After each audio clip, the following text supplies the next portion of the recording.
It's going very, very, very well. I don't feel that I imbued the moment of inspiration with the intensity it deserved, but it was a serviceable attempt. Better than serviceable. It was good. My amulets, please. Armlets. Has the impending potato salad catastrophe been averted? Even as I speak, the chef has a team out scouring Manhattan for chives. No chives. What next, I wonder? Unconscionable, I know, but they tell me there is a war on, Bunny. Valkyries on stage, please. The overture has begun. What about the sandwiches? Ham and tomato, plain cucumber, and chicken with a hint of Dijon mustard. Actually delicious. Excellent. How do I look? Wunderbar. Now, Schnell. Go on, quickly. You're a very naughty Valkyrie. And that is a clip from Florence Foster Jenkins, which stars, of course, Meryl Streep. Meryl, hello. How are you? I'm fine. We're speaking the day after the big night, the big premiere. How was that? I have no memory of it. Do you like them? Do you dread them? I mean, is it just something that you have to do? Or? No, it's fantastic because I never see the films with people. Real people sitting in the audience, and the Odeon Leicester Square is one of the biggest houses, so you stayed for the packed. movie? Oh yes, I watched the movie, and it's very gratifying to feel the place rock with laughter. And were you did they laugh at the right places? Were you surprised at some of the reaction? How was it? One thing that I was surprised just by the volume of it and everything, but I was surprised by things you don't really know when you're making a film, and that is a character is established. This is specifically, I'm speaking about Simon Helberg's character, who plays Cosme McMoon, Fantastic. What a performance that is. Yes, accompanist. And one of the things that happens is, as he has earned his place in the movie, he just appears on screen and they start laughing, right. in anticipation of what his reactions are going to be. And that was sort of divine to see. People might recognize him from The Big Bang Theory. Exactly. But we're slightly ahead of ourselves. So just tell us who Florence Foster Jenkins was. Florence Foster Jenkins was a socialite at the turn of the century in New York, at a time when,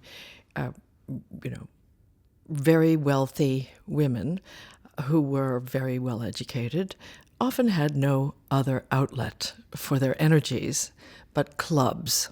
Club women, society women, they gave money away, basically. They joined charitable groups. She was one of those ladies. She was the president of 60 clubs in New York City.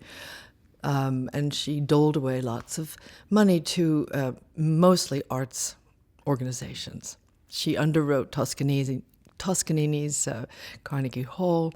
She did lots of things for indigent musicians, and she was someone who secretly harbored a desire to be a singer herself. Loved opera, loved music, and so she would perform for her club ladies, basically closed audiences. But word of these performances spread throughout the city. She made private recordings that she distributed among her friends, and pretty soon word got out that this was something you had to see, and she was wildly popular, her recordings, and she only made one professional outing, and that was she bought the hall at Carnegie Hall. And this was all during wartime. This was 1944. And she made her debut on the night after Sinatra played, and she outsold Sinatra. They turned 2,000 people away, and it was a big hit, and yet it was a disaster because she, for the first time, read her reviews. So right at the very end of your answer, we get a hint of the fact that she couldn't really sing. She couldn't really sing. And in fact, did I neglect to say that? You didn't say that at sorry. all. No. And also, I mean, the whole thing that, yes, I guess she did, she couldn't sing. That never occurred to me while I was making it, but her delusion was fully supported by her husband of 25 years, and that was a man played by Hugh Grant called Bayfield St. Clair, and he would buy out all the newspapers in a 5-block periphery around their apartment building, so she wouldn't read any of the buzz going up to this Carnegie Hall concert.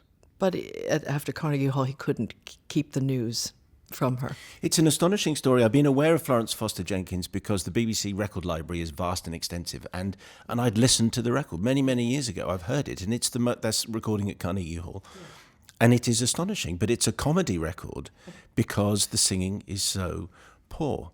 So when people applauded, what were they applauding, do you think? Well,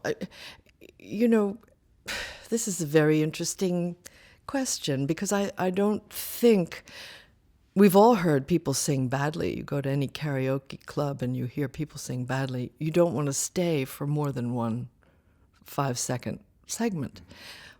But I think part of what bought her her audience was her love of it. I mean, it was the true love of an amateur for the thing itself.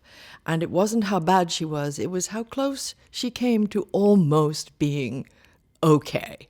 And then when it would go wildly off, that was what was funny. And so interestingly, I when I prepared,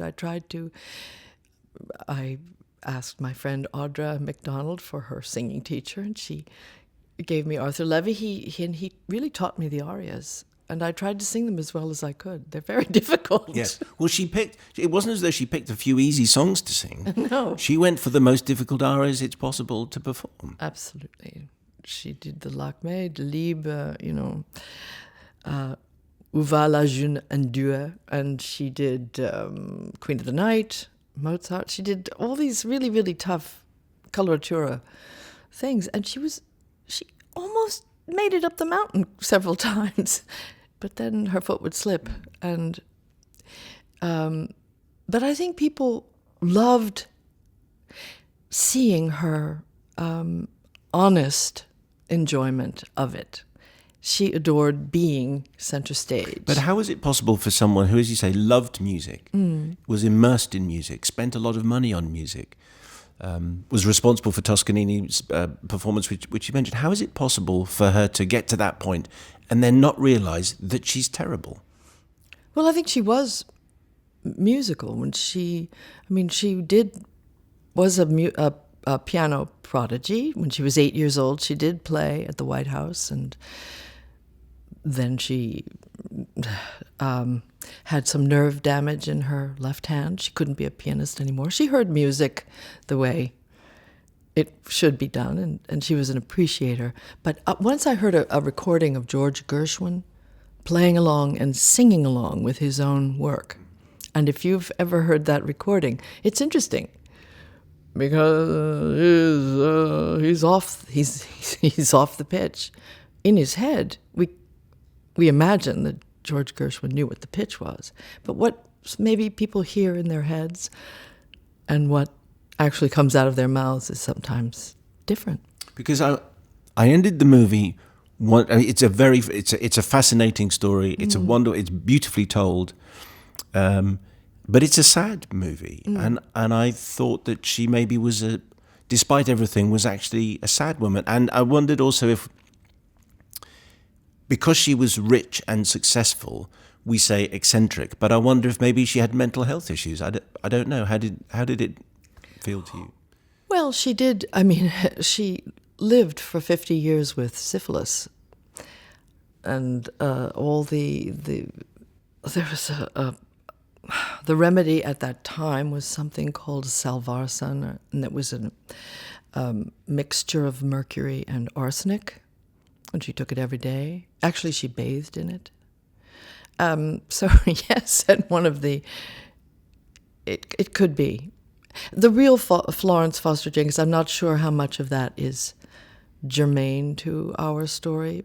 So much of our story is a suggestion of what the truth is and what reality is, and how we make it within our own heads and within our own affections, and the love that surrounds her, not just from her husband, but from her audiences who generally loved hearing her. Yes.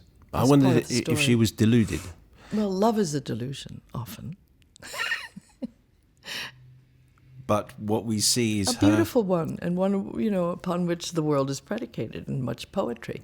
But it can be. But we don't stand up at the Carnegie Hall and sing and have that interesting relationship with Hugh Grant. And what I just wondered if she clearly just saw the world in a different way,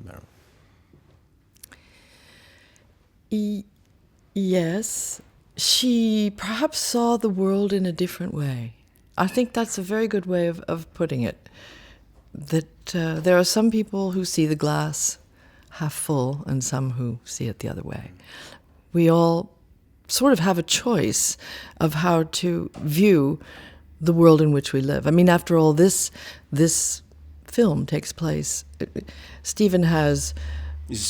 Stephen Frears has sort of placed it in its time, and the time in which it was happening was wartime. People were coming back horribly disfigured. It was nearing the end of the war. Japan was in the death throes of its battle, and the people had lived with a lot of deprivation, and this was sort of an antidote to that. We see the necessity of that life, as opposed to everything that can bring us despair. And if we're talking about artifice, it's a beautiful period piece. It's America 1944. It's Carnegie Hall, and yet it isn't. I think it's Liverpool, and it's the Hammersmith Apollo. Is it Hammersmith Odeon? Where did you film? Yes, Hammersmith Odeon was the location for Carnegie Hall, and there was a certain amount of manipulation of the upper boxes. It's not I'm Hammersmith way Odeon, out I of remember. no. It's not the one I saw. Where I saw David Bowie or whatever. You saw David Bowie there? I saw David Bowie somewhere. I was so well. That was another life. How long ago was that? Well, I didn't know London very well, so I went and saw him at some big theater, and I think it was that one, but I'm not sure. I was very young, a long time ago. Last time you were on the show was for Into the Woods, which you sang magnificently in, and now you're singing. Well, I'm just quoting from the poster, okay? Florence Foster Jenkins, the inspiring true story of the world's worst singer, which is slightly harsh, I think, but anyway. Is it more difficult to sing badly? Well, I do think it's as I said. I really did learn these operas, these arias, and to sing them as well as I could, and then sort of played with where it might be fun to go off on them. I listened to her, and her particular elisions are sort of genius. Where they're vague. I mean, it's very hard to make a pattern of them, which is great because you don't get sick of the inventive badness of her. I think that you mentioned Simon Helberg earlier, who plays your accompanist, and there are some of the funniest scenes are when he is reacting for the first time to hearing your voice, and then when he's on stage and acting at the piano fantastically. I imagine when you're rehearsing that, or maybe when you're actually filming it, you would have had quite a few takes because it's just so funny. We did corpse quite a bit. Simon and I had perhaps way too much fun prepping this. And we did clear out the Apple Studios when we went in there and started recording. We collected quite a sort of a listening audience. People came in and said, "What are you doing?" You've done a lot. Simon's brilliant. He really is. We're so lucky to have him because there are very few actors. I mean, talk about a monumental task. He's playing this very, very difficult music and reacting and acting on top of it. I mean, he's sort of the Victor Borge of... Yes. I saw Victor Borge. Yeah. Yes, what an extraordinary... Yes, well, you've done a lot of singing in recent films. Is that just coincidence? Or are we going to see you singing a lot in the future? Or is that it now? No, that was just a coincidence because I don't have a production company, and I just take the films that come through the transom, and that's sort of what's happened. That was just coincidence, and I'm very happy about it. They've been three very different things in a row. Sondheim, rock and roll, and Florence Foster Jenkins. I just wonder about the soundtrack of this, because the actual record was hugely popular. So this soundtrack is going to be an interesting one, the soundtrack of this movie. Yes. Well, I think Alexander Desplat, who's done the music, the scoring, sort of blends a whimsical world. He's an amazing composer because he gets the feel of the film. He really understands it, and so he's blended elements of certain kinds of, I don't even know what the references are. Fellini, Amarcord. It feels like a little bit of pastiche. But yes, I remember reading that David Bowie's, his favorite 25 recordings in all the world was some really interesting things on it. But one of them was the Florence Foster Jenkins original record. Well, I wonder, we're now in a position we can do Meryl Streep's greatest hits as a release with some of your big songs on them. Meryl, always a pleasure to have you on the show. Thank you very much indeed. Thank you. I do appreciate it. Thank you.